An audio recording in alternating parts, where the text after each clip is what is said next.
Subscribe کریں ہمارے channel کو اور بیل آئیکن کو کلک کریں تاکہ ہماری ہر نئی آنے والی ویڈیوز آپ تک بآسانی پہنچ سکے۔ بسم اللہ الرحمن الرحیم۔ رسول اللہ صلی اللہ علیہ وآلہ وسلم کا عورتوں کو خطاب۔ حضرت عبداللہ بن عمر رضی اللہ تعالیٰ عنہ سے روایت ہے کہ رسول اللہ صلی اللہ علیہ وآلہ وسلم نے عورتوں کو مخاطب کر کے ارشاد فرمایا، اے عورتوں کی جماعت، تم صدقہ دیا کرو اور بہت زیادہ استغفار کیا کرو، کیونکہ دوزخ میں زیادہ تعداد میں عورتیں دیکھی ہیں۔ ان میں سے ایک عقل مند عورت بولی کہ یا رسول اللہ صلی اللہ علیہ وآلہ وسلم، عورتوں کی کثرت سے جہنم میں جانے کا کیا سبب ہے؟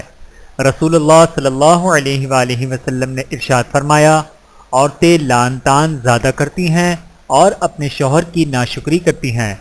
بحوالہ صحیح مسلم، حدیث نمبر 25۔ اللہ تعالی ہم سب کو حدیث مبارکہ پر عمل کرنے کی توفیق عطا فرمائے، آمین ثم آمین۔ ویڈیو دیکھنے کا بہت شکریہ۔ مزید ویڈیوز دیکھنے کے لیے ہمارے چینل کو سبسکرائب کریں۔ اگر ویڈیو پسند آئے تو لائک کریں۔ اچھی بات کو دوسروں تک پہنچانا صدقہ جاریہ ہے۔ جزاکم اللہ خیرا کثیرا۔ اپنا اور اپنے پیاروں کا بہت زیادہ خیال رکھیے گا اور مجھے دعاؤں میں یاد رکھیے گا۔ Take care. اللہ حافظ۔